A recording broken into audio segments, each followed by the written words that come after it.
Hi, welcome to the Coaching Game. I'm Laurie Lawson, and tonight we see it's Terry Yoffe. And Coaches Creating Change. Wow. Yes. And it's December. It's End December. of the year. This will be my the goodness. last you hear of us from us this year. Oh, goodness. Yeah, so we decided, what are we going to talk about? And of course, we came up with change. Right.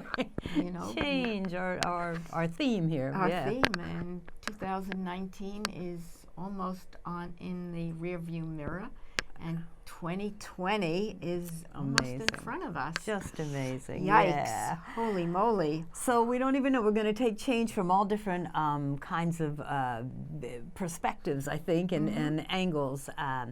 So I don't know. Terry's got some exciting news because she went to ICF Converge In Prague. Prague. Thank you very Right. much. And she's going to tell us a little Well, bit about that. You want to start with that, and then we can play off that, I guess. Yeah. So first, I would like to congratulate Magda Mook, who is the CEO of ICF, International Coach Federation. Mm-hmm. She was honored and recognized by Marshall Goldsmith's Thinkers 50 Leading Coaching Award as the #1 Coach Global Influencer. And wow, so exciting for her and what she has done for the advancement of the coaching profession. Very exciting, and I really wanted to acknowledge her. We both did, Right. and ICF for that. And you wanted to acknowledge somebody, I think. Right. I wanted to acknowledge Gara of Aurora, who also got an award there. And I understand there were a couple of other leading people in the field that got awards. So Yeah. they're Meryl. recognized. Meryl Moritz, Meryl right? Moritz, Pat Matthews. Pat Matthews, all kinds of stuff. I have to ask Terry, is that the vibration from your phone? It is. Okay, no, that's all right. I just I'm don't gonna want to put it blow in up my here. lap. No, it's okay. Leave it. because I got there's it now. some notes on it. I'm going. that I Something's wanted getting to- ready to blow up because we've had a technical day already. So it's like, all right, that's good. my phone. Not a problem. Not a Okay. problem. And actually, I was at the ICF NYC holiday party, and there was someone from Dubai that's on the board, and I've forgotten her name, Linda somebody, and she was saying that there are now 33,000 members in ICF. Wow. And that's a big organization around the world. So Kudos to Magda. Yeah, kudos to ICF Right. for getting it together, for Yes. Magda for holding it together, Right. and for all of us for doing all the stuff we do. Exactly. So yeah. So when you talk about change, I'm going to kind of. Yeah. I went to the ICF Converge 19 conference, and that's why this is. And it started off with someone by the name of Franz Johansson, and I wanted to. One of his slides was, here it is, which really set the mood for the conference. Always look for opportunities to change the rules of the game. And at the conference, every breakout session pretty much had the common thread of disruption, uncertainty, change going Perfect on timing. in the world, in the country, in the business landscape, and how as coaches can we be prepared and be better equipped to coach people that come to us with this whole with Kinda like the vibration, with this dilemma. And words that were thrown out were thriving in uncertainty, being comfortable being uncomfortable, Yeah. disruption. I had a few here. I don't exactly know what I did with it. And figuring out how to be uncomfortable in this volatile, uncertain, complex, and ambiguous business landscape that is in front of us. Changing. And Yes. constantly changing. That if you are an entrepreneur or you're a company that is living off your laurels and continuously not making changes, you will fall by the wayside. As I mean, we could point out a lot of So- companies that already have, like Right. the companies that have been Toys R Us, crazy things, things that just people that didn't, or companies that didn't adapt. So that stands true for individuals as well. And the bigger question is how do we, as coaches in the 21st century, how do we help our clients? Yeah. For me, one of the things is we better be changing also. Just when you think you've got it all down, it's like, no, maybe not. Yeah. We need to be upping our game. And what are we doing with the way we coach and how we coach that we need to change? And it's all about self-awareness of ourselves and how much inner work have we done that we can be prepared to work with people who are so uncertain with, are they going to still be with the company? Is the company still going to be there? WeWork's just let off 2,400 people. Yeah. So, Laurie? Yes. Yes. So my turn. No, I mean another thing that comes into play with this is we had a whole show about this. How do you help people make changes without inserting your biases, without inserting your viewpoints? It's like, how magnanimous and how expansive can you be that you can allow all kinds of changes, because they're coming fast and people are changing at different stages also. You're here and your client is here. Do you want to run back and pull them, or do you want to let them grow on their own? And I think that comes down to self-awareness too. It's like, my feeling is, but it's not my session. It's the client's session. So what do we do with that? And so change is yes, definitely necessary for coaches.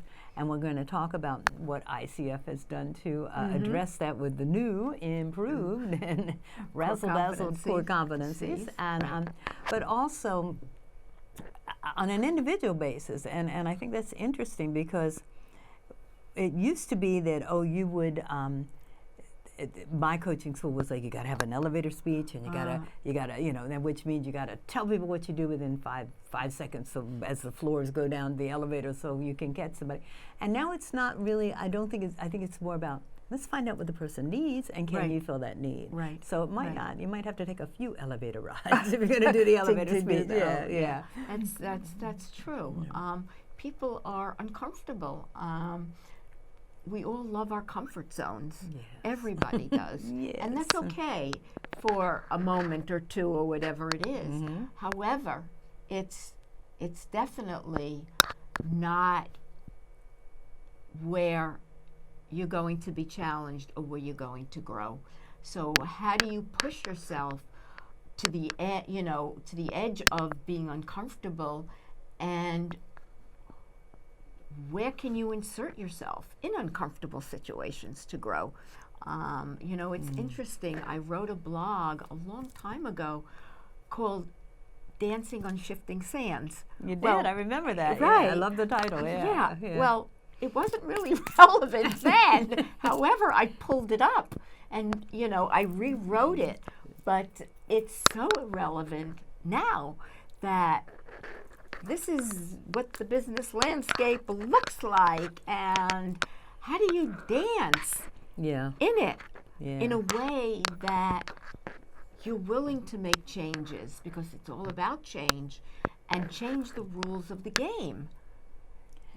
Right. And whose game do you want to play? I mean, these are all options that are out there now, and it's because I know you and I came from different coaching schools, and there are things that are standard, and then there are different ways to do. And I don't know about your coaching school, but mine is constantly changing and improving and trying to keep up with ICF, who's changing all the time, And so it's like, okay, what do you keep? What do you throw out?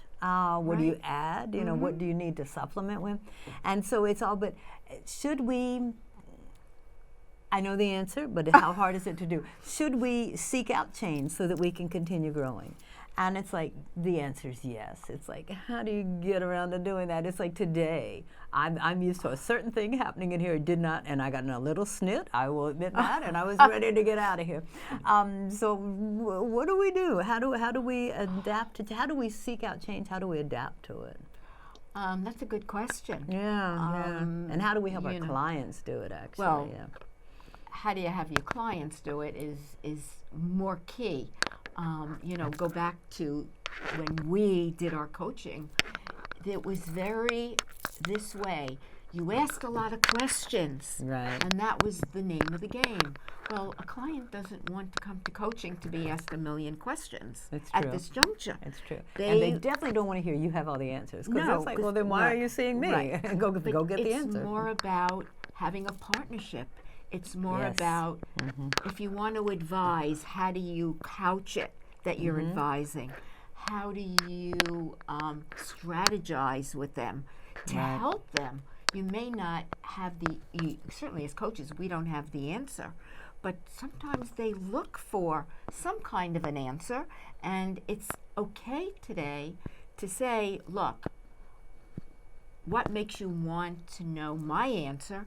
And this is my answer, but it might not apply to you. How does it resonate with you? Right. So the whole coaching game has changed on how we as coaches approach our clients. What kind of clients? And in the at the conference, one of the breakout sessions was with somebody named David Peterson, who's pretty well known, and he was a coach with Google or very involved with Google.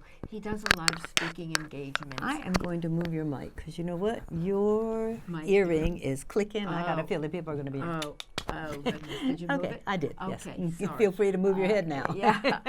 So it's about gaining a wider scope of clients. If you've got a niche market of only coaching, I'm making up CPAs, and that's your field, well, maybe you want to expand it a little bit. Yes. And do something a little different, or a different type of client to help you grow and help you learn and grow with other types of individuals.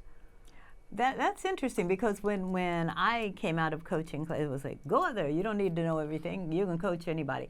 But we gravitate toward what we know, and we feel very comfortable. And eventually your niche calls you, and it's like, oh, I really like doing, like you like executives. You like stuff like, and it's like, and I really like doing creating awareness and reinvention.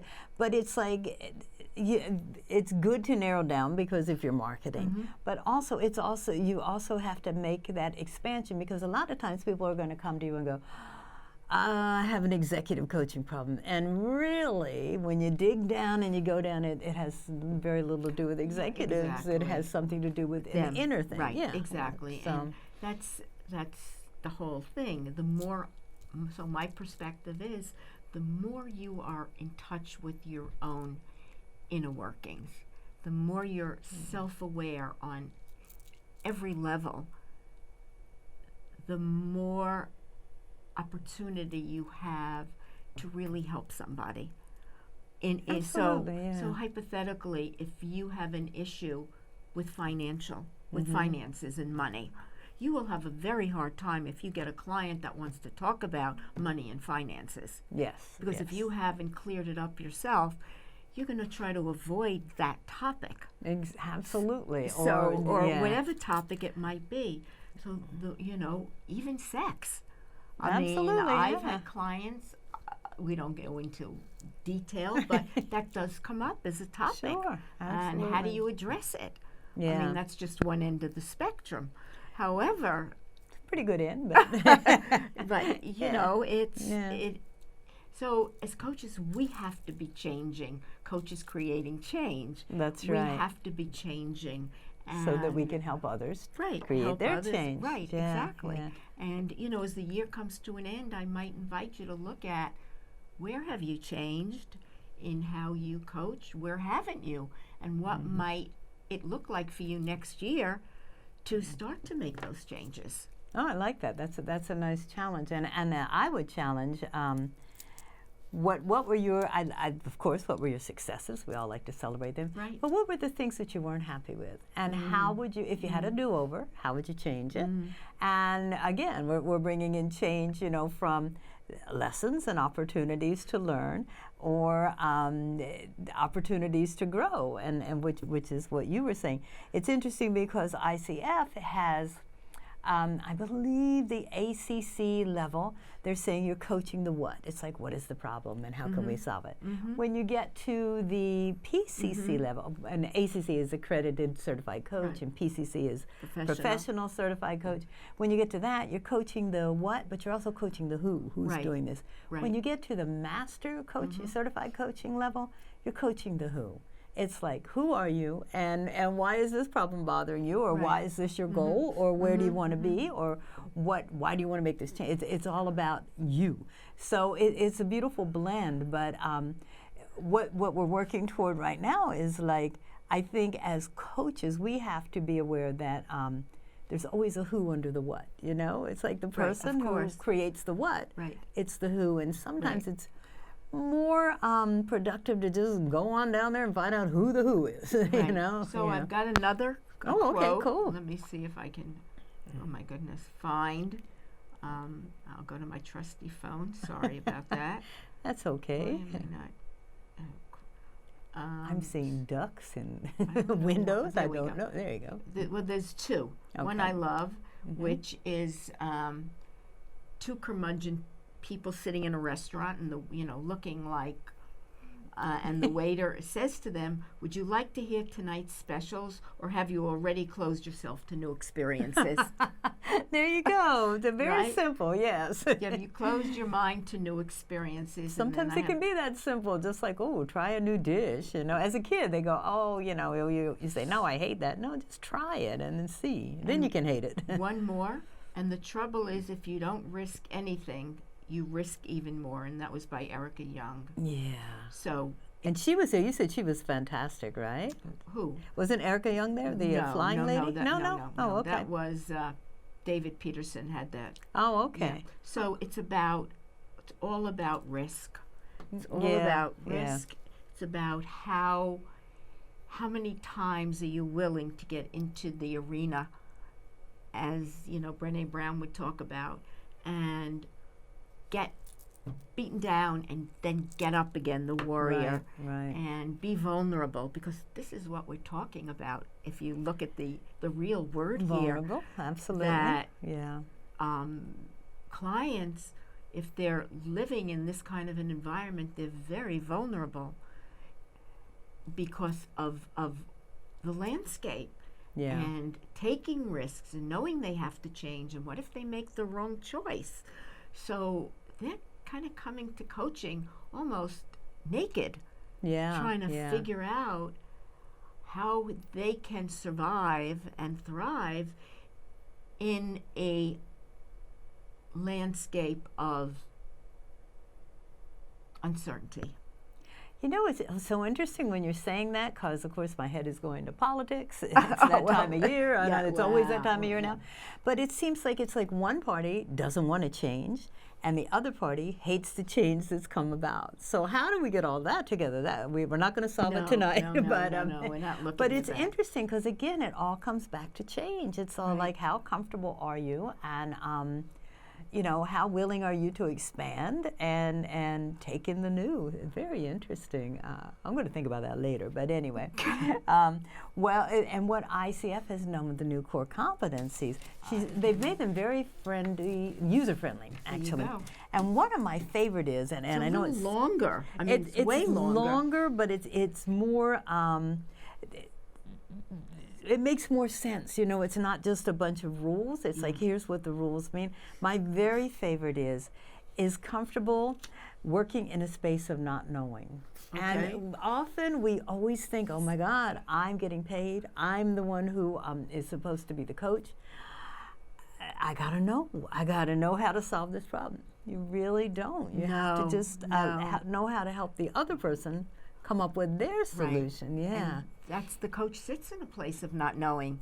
They should, and trying to figure out, or trying to raise their hand and say, oh, I have the answer for you, I have the answer for you. Oh, it's so hard not to do. Yeah, well, it's sitting back and not knowing and just being present. Because I know sometimes after a call I'll go, shucks, I should have taken it in a different direction. I could have done something. Yeah. But the point was, it didn't matter, because No. they may have gotten it, or, even if they don't get it, we beat ourselves up, because there has to be an aha moment somewhere in that coaching session. Yeah, that's kind or of else what you live don't. for, Right. but it's Right. not that's your Exactly. agenda, not the client's agenda. Sometimes it doesn't end that way. However, sometimes the client will get off a call and ruminate about the session and come up with their own thoughts. Sometimes a lot of the work goes on in between calls, Right, you exactly, know, in exactly. the just in between, this time and Right. next time. So, which is great. And as far as change is going, I think we have to, as coaches, and then pass on to our clients, the opportunities in change, not the fears, not the possible risk. It's like, okay, what are the opportunities in change, and what are the opportunities in failure? It's like how. The thing is, there are no failures. Everything's an opportunity, an opportunity to learn. Right. It's only feedback. Yeah. So these are, if you haven't seen them yet, if you're a coach, they're coming out and they're going to be advertised, and there are webinars going on too. They're also on the website, right? They can download. I believe I think that's if where not, I think I got mine. Oh, did you? I think okay. so. All right. Maybe. They should be if they're not, and they will be shortly, I'm sure. Right. But and everything will, I think it's 2021 when it's actually all, correspondence and everything will coordinate with this. But right now, the emphasis, which we've been noticing, Terry and I both over the past year, is partnering with your client. Which means there isn't a wrong direction. If you partner with a client and let them choose which way they want to go, there's no wrong direction, because it's their choice, And you can just point out, I see this and I see this. Which way would you like to go? So it's, that's one way to make sure that you're not imposing your thoughts and your views and your values.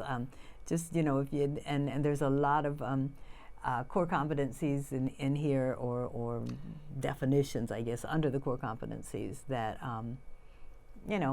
help you do that. They just partner with the client. It's so much easier than trying to read their mind. It's Yeah, and the one thing I noticed about this is it's much more in depth. The last core competencies, it was foundation.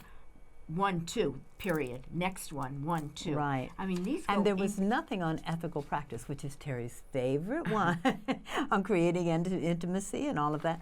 And now there is. Co-creating the relationship. Now there's a lot on that, but there was nothing on ethics. Trust and really, it was just safety. like, okay, be ethical. But now they're really telling you, what does that really mean? What does be ethical mean to ICF and to us as coaches and to our clients? So there's a lot of explanations under that. They've flushed out also, as I said, Terry's creating intimacy and trust. Right.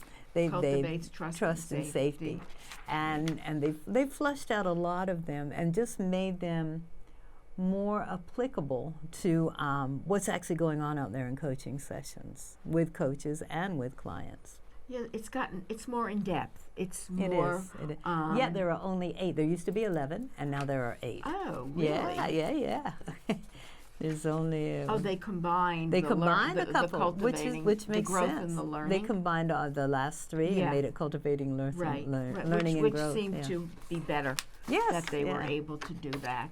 But again, I would suggest, if you want to read it, go to the ICF website, coachfederation.org, and you can download the updated core competencies. Yeah, and they're calling it a model right now because I'm sure ICF never stops. I'm sure they're going to be refining it based on recommendations once they're out there and people are discussing them. But they're really based. I would think, like I said, they're very user friendly, and they're also based on how are you going to help your client change. If the client didn't want to change, they wouldn't come to you. And a lot of times, I know people start their sessions out with, why'd you come to me? Why now? It's like, why coaching? Why now? And obviously, something's not working and they want to change. They either want to go further or they want to go fix something that isn't working or change. Yes, and what I have seen with people that think they need to come to coaching is they'll do it for a while, and then when you hit a nerve, they run away. Yes. I've had several clients after a couple of coaching sessions, and you start to really dig deep, they disappear, they ghost. Yes. Literally. Yeah. They ghost and they disappear, because I think people think sometimes, what a good idea, and they may be fooling themselves. Right. You know, that, right. gee, I'd love to do some coaching, I need it. And they have kind of one foot in the coaching and one foot out the door. Just in case, because it's scary. I mean, again, it comes down to change. People Right. are afraid. It's that comfort zone. It's like, oh, I don't want to be out of the comfort zone. So, yeah, I'm going to keep the foot over here just in case I got to get out of here. But, yeah, that's a common, and that's a good word for it. There is another word for it for that period. It's like after the first couple of sessions, and it's like, first couple of sessions are like, wow, how cool is this? And then it's like, oh, now I got to really get down there. I'm not sure I want to do that. And they yeah. disappear. But sometimes they come back, and that's good. Sometimes they do. Yeah, and sometimes they don't. And that's interesting. I wonder if anybody's addressing that. You know, I think the idea is to create a safe space where they can change at their own pace and work at their own pace. And if they're unsafe, if they feel unsafe, I guess it's, you know, it's their prerogative. All we can do is try to, you know, create that environment and say, you know, it's okay to change here. It's okay to be wrong. It's okay to change your mind. It's okay to, you know, change your direction. Whatever you want to do here, it's okay. We can also punt. We can not deal with that right now. Not Terry, but I would be that nice. She's not nice at all. Well, you talk about feeling unsafe. I think that comes within themselves. I don't think it's the space created. Right. I mean, you have to create that space, right. but then how? Yeah, sure. It hits a place where they're not willing to finish the marathon, if you will. Yeah. They say, "Great, I'm going to do that marathon. I'm going to practice, I'm going to do what I need to do," and they get to the marathon, you know, and they run part way, or they don't even get there, and then they walk off and say, "Oh, this was more difficult than I imagined, so I'm not going to finish." Yeah. And that would make a great show for next year. How do you keep your clients motivated? How do you keep them? That's a great one. Now remember that when we're saying, what do we want to talk about? Motivated. How do you keep them motivated? And how do you keep it? I really think it comes down to change again. I hate to keep using our that's thing. what we're going to end with. I think as you get them comfortable with changing and go, wow, what an opportunity, instead of, ooh, what a scary venture. Right. Well. Then you know they might look forward to, ooh, okay, I'm changing. I can get into that. And they do it slowly rather than quickly. Yeah. And we are almost at the end. I can't believe it. So we're going to wish you happy holidays, happy New Year, and tell you that we are going to be back in January 2020. With Coaches Creating Change. Yes. So thanks for tuning in. Thank you very much. See ya. Bye.